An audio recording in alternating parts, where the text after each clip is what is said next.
மையமுடுகு நேயர்களுக்கு வணக்கம். நீங்கள் இணைந்திருப்பது மையத்தின் இரவு நேர பிரதான செய்திகளுடன். முதலில் தலைப்புச் செய்திகள். பிரபல பாடசாலை மாணவியை துஷ்பிரயோகம் செய்த ஆசிரியர், மூடி மறைத்த அதிபர். நாமல் ராஜபக்சவிற்கு பாதாள உலக குழுக்களுடன் தொடர்பு, வெளியான தகவல். அரசு நிதியை பெறச் சென்ற யுவதி மர்மமான முறையில் படுகொலை. பதட்டத்திற்கு மத்தியில் திருகோணமலை, விரைந்த ஞானசார தேரர். அரசாங்க எம்பிக்களுக்கு பாதுகாப்பு கோரும் எதிரணி எம்பி. மற்றொரு விகாரையின் நிலம் கோரி தகராறு. புத்தர் சிலையை சேதப்படுத்தினால் கலவரம், கடுந்தொனியில் எச்சரிக்கும் அரசு தரப்பு. மீடியா கூட துப்பாக்கிச்சூடு தொடர்பில் வெளியான திடுக்கிடும் தகவல்கள். வெள்ளத்தில் அடித்துச் செல்லப்பட்ட தம்பதியினரின் சடலங்கள் மீட்பு தொடர்பென விரிவான செய்திகள்.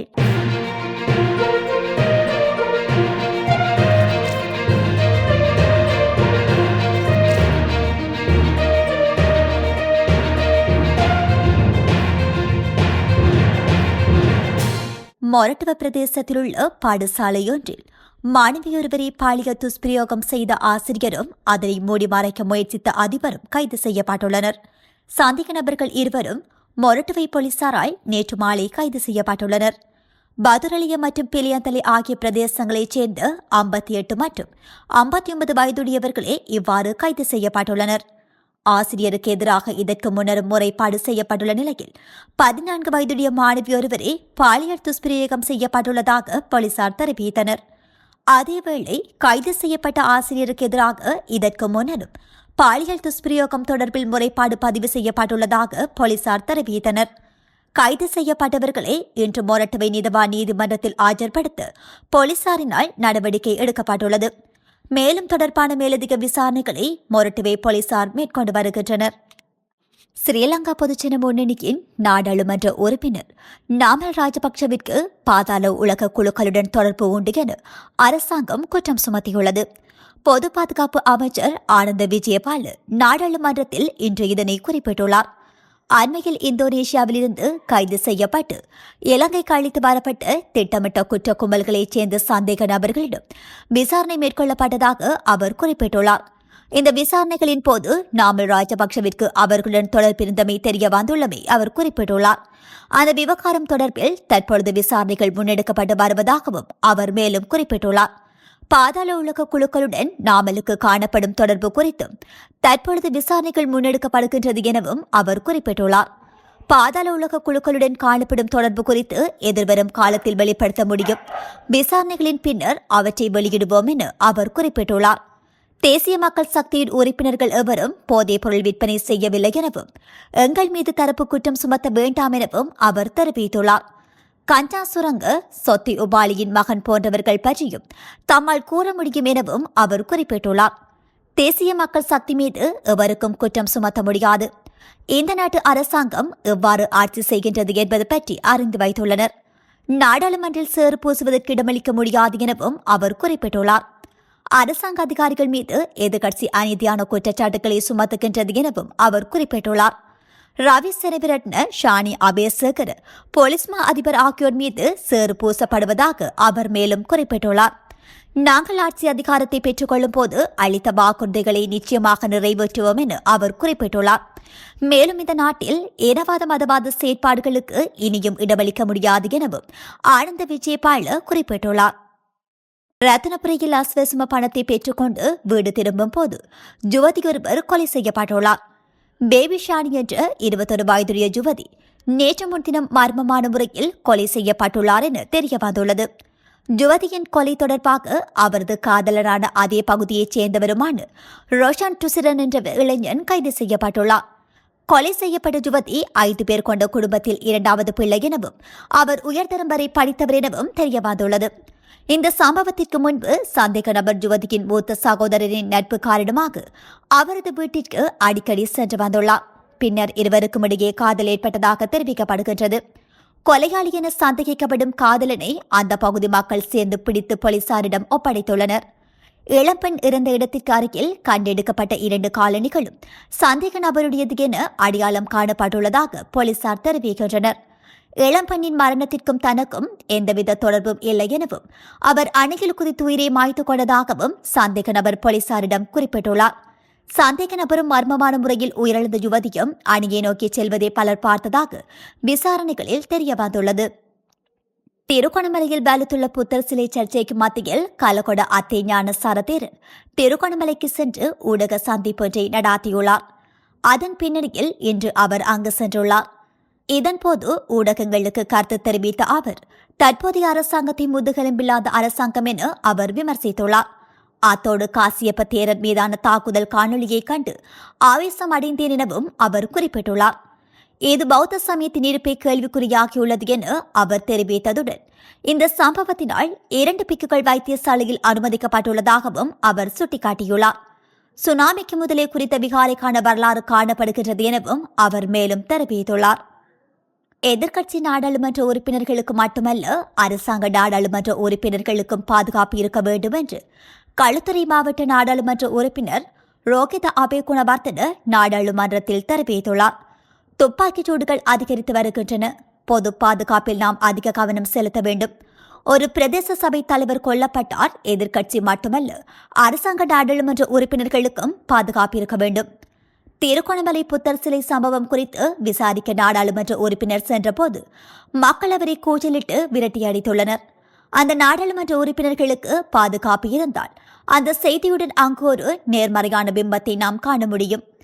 தற்போது 82,000 காவல்துறை அதிகாரிகள் காணப்படுகின்றனர். அந்த அதிகாரிகளுக்கு தேவையான வசதிகள் இல்லை. பெரும்பாலான காவல்துறையினர் பழைய பாணியைச் சேர்ந்தவர்கள். அவர்களின் தலையில் கூரை எப்போது இடிந்து விழும் என்று எனக்கு தெரியவில்லை. பல காவல்துறையினர் அப்படித்தான் இருக்கிறார்கள். அந்த காவல்துறையினரின் முன்னேற்றத்திற்காக நாம் பாடுபட வேண்டும். காவல்துறை அதிகாரிகள் மிகுந்த அர்ப்பணிப்புடன் செயல்படுகிறார்கள். அதே நேரத்தில் அரசாங்கத்தை மகிழ்விக்கச் செல்லும் அதிகாரிகளும் உள்ளனர். ஆனால் பெரும்பான்மையானவர்கள் அப்படியல்ல. அவர்கள் தங்கள் பொறுப்புகளை நிறைவேற்ற மனநிலைகளை வளர்த்துக் கொள்ள வேண்டும். எனவே அவர்களின் தேவைகளை கருத்தில் கொள்ளுங்கள் என்று அவர் மேலும் குறிப்பிட்டுள்ளார். வெள்ளவாய பிரதேச செயலக பிரிவில் உள்ள கெங்கிரி ரஜமகா விகாரைக்கு அருகில் அமைந்துள்ள பாலர் பாடசாலையுடன் கூடிய நிலம் தொடர்பாக குறித்த பாடசாலையின் ஆசிரியர்களுக்கும் மதகுருமார்கள் மற்றும் பிற கிராம மக்களுக்கும் இடையே குழப்ப நிலை ஏற்பட்டுள்ளது. குறித்த நிலம் சட்டப்பூர்வமாக விகாரைக்கு சொந்தமானது என எழுத்துப்பூர்வ ஆவணங்கள் காணப்படும் பட்சத்தில் பாலர் பாடசாலை நடத்துபவர்கள் அதற்கு உரிமை கோர முடியாது எனவும் கிராம மக்கள் குற்றம் சாட்டி வருகின்றனர். அதனைத் தொடர்ந்து கிராம மக்கள் மற்றும் மதகுருமார் இந்த நிலத்தை பெறுவதற்காக குறித்த இடத்திற்கு சென்றுள்ளனர். அங்கு பாலர் பாடசாலையின் காப்பாளர், அவரது கணவர் மற்றும் ஏனைய நபர்கள் மதகுருமார்கள் குழுவை தாக்க முயன்றனர். எனினும் அவர்களின் எதிர்ப்புகளை மீறி குறித்த குழுவினர் நிலத்துடன் கூடிய பகுதியை வேலி அமைத்து மீண்டும் விகாரையுடன் இணைக்க நடவடிக்கை மேற்கொண்டுள்ளமை குறிப்பிடத்தக்கது. இலங்கையில் புத்தர் சிலை விவகாரங்கள் அரசியலில் எவ்வாறான தாக்கத்தை ஏற்படுத்தும் என்பது குறித்து கடந்த காலங்களில் நாம் பாடங்களை கற்றுக்கொண்டதுண்டு என அமைச்சரவை பேச்சாளர் நலிந்த ஜெயதிஸ் தெரிவித்துள்ளார். திருகோணமலை சிலை விவகாரத்தை பயன்படுத்தி அரசியல் லாபம் ஈட்டுவதனை தவிர்த்துக் கொள்ளுமாறு நலிந்த ஜெயதிஸ் எச்சரித்துள்ளார். அவர் மேலும் தெரிவிக்கையில், எனவே இந்த சில விவகாரத்தை பயன்படுத்திக் கொண்டு தங்களது அரசியல் கனவுகளை நிறைவேற்றும் நோக்கில் மக்கள் அணி திரட்டும் அரசாங்கம் இடமளிக்காது என அமைச்சரவை பேச்சாளர் தெரிவித்துள்ளார். எமது நாட்டில் புத்தர் சிலையொன்றை சேதப்படுத்துவதன் மூலம் ஏற்படக்கூடிய கலவரம் எவ்வளவு பாரதூரமானது என்பது நாம் வரலாற்றில் கற்றுக்கொண்ட ஒரு பாடமாகும். அதன் காரணமாகவே குறித்த புத்தர் சிலையை அந்த இடத்திலிருந்து அகற்றுவதற்கு காவல்துறையினர் நடவடிக்கை எடுத்திருந்தனர். தற்பொழுது அந்த சிலை மீண்டும் குறித்த இடத்தில் நிறுவப்பட்டுள்ளது எனவும் இந்த விவகாரம் தொடர்பில் எதிர்வரும் 26ஆம் தேதி நீதிமன்றம் தனது நிலைப்பாட்டை வெளிப்படுத்தும் எனவும் அவர் குறிப்பிட்டுள்ளார். எதிர்வரும் 26ஆம் தேதி நீதிமன்றம் எவ்வாறான நடவடிக்கை எடுக்கும் என்பதை அரசாங்கம் என்ற ரீதியில் நாம் எதிர்பார்த்து காத்திருக்கின்றோம். காவல்துறையினரின் கடமை சட்டம் ஒழுங்கை நிலைநாட்டுவதாகவும் எனவே எந்த ஒரு தரப்பினரும் சட்டத்தை மீறி செயல்படுவதற்கு இடமளிக்க மாட்டாது எனவும் குறிப்பிட்டுள்ளார். குறித்த இடத்தில் தற்காலிக அடிப்படையில் சிற்றுண்டி சாலையொன்றை அமைப்பதற்கு குறுகிய காலத்திற்கு அனுமதி வழங்கப்பட்டிருந்தது. சில நிபந்தனைகளுடன் இந்த அனுமதி வழங்கப்பட்டிருந்தது. பின்னர் அந்த சிற்றுண்டி சாலையை உடைத்து அகற்றுவதற்கு உத்தரவு பிறப்பிக்கப்பட்டுள்ளது. இவ்வாறான ஒரு பின்னணியிலேயே குறித்த புத்தர் சிலை அந்த இடத்தில் நிறுவப்பட்டுள்ளது என நலிந்த ஜெயதிஸ் தெரிவித்துள்ளார். மீட்டியாகொட கிரளகவல பகுதியில் நேற்றிரவு நடைபெற்ற துப்பாக்கிச் சூட்டில் 2 பாதாள உலக கும்பல்களுக்கு இடையிலான நீண்டகால மோதலின் விளைவாக இருக்கலாம் என காவல்துறையினர் சந்தேகம் வெளியிட்டுள்ளனர். அதன்படி கரந்தனிய சுத்தா என்பவரின் குழுவினரே இந்த கொலையை செய்திருக்கலாம் என சந்தேகிக்கப்படுகின்றது. மேட்டியாகொண்ட கிரளகவல பகுதியில் உள்ள உணவகம் ஒன்றின் அருகில் நேற்றிரவு நடைபெற்ற துப்பாக்கிச் சூட்டுக்காக சந்தேக நபர்கள் பயன்படுத்தியதாக சந்தேகிக்கப்படும் மோட்டார் சைக்கிளை காவல்துறையினர் மீட்டுள்ளனர். பத்தேகம ஆம்பேகம பகுதியில் கைவிடப்பட்ட நிலையில் குறித்த மோட்டார் சைக்கிள் கண்டுபிடிக்கப்பட்டுள்ளது. குறித்த துப்பாக்கிச் சூட்டில் காயமடைந்து மேட்டியாகொட பகுதியைச் சேர்ந்த 42 வயதுடைய பெண் ஒருவர் பலப்பட்டிய வைத்தியசாலையில் அனுமதிக்கப்பட்ட நிலையில் உயிரிழந்தார். துப்பாக்கிச் சூட்டுக்கு இலக்காகி உயிரிழந்தவர் கடந்த மே மாதம் கொலை செய்யப்பட்டு மகதுர நளின் என்பவரின் சகோதரியாவார். மகதுர நளின் என்பவரை சுட்டு கொலை செய்யப்பட்டதை அடுத்து பழிவாங்கும் நோக்கில் அவருடைய தரப்பினர் மூலம் கரந்தனிய சுத்தாவின் மைத்துனரும் அம்பலாங்கொடை மோதரை தேவாலய குழுவின் தலைவர் கடந்த 4ஆம் தேதி சுட்டுக் கொல்லப்பட்டார். அந்த கொலைக்கு பழிவாங்கும் விதமாக கரந்தனியா சுத்தா பிரிவினர் நேற்று இந்த குறித்த துப்பாக்கிச் சூட்டை நடாத்தியிருக்கலாம் என காவல்துறையினர் சந்தேகிக்கின்றனர். சம்பவம் தொடர்பில் 3 காவல்துறை குழுக்கள் விசாரணைகள் நடாத்தி வருகின்றமை குறிப்பிடத்தக்கது. வெளிமடை பிரதேசத்தில் வெள்ளத்தில் சிக்கி அடித்துச் செல்லப்பட்டு காணாமல் போயிருந்த ஆணின் சடலமும் தற்போது மீட்கப்பட்டுள்ளது.